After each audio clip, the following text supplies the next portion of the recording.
nga pala yung sabi ng mga magulang natin dati. Mahirap kumita ng pera.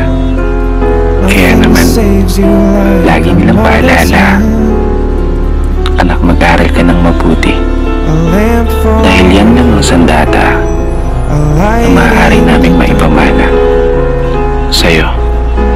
Woman unlike any other, no one loves you like a mother. Who would I be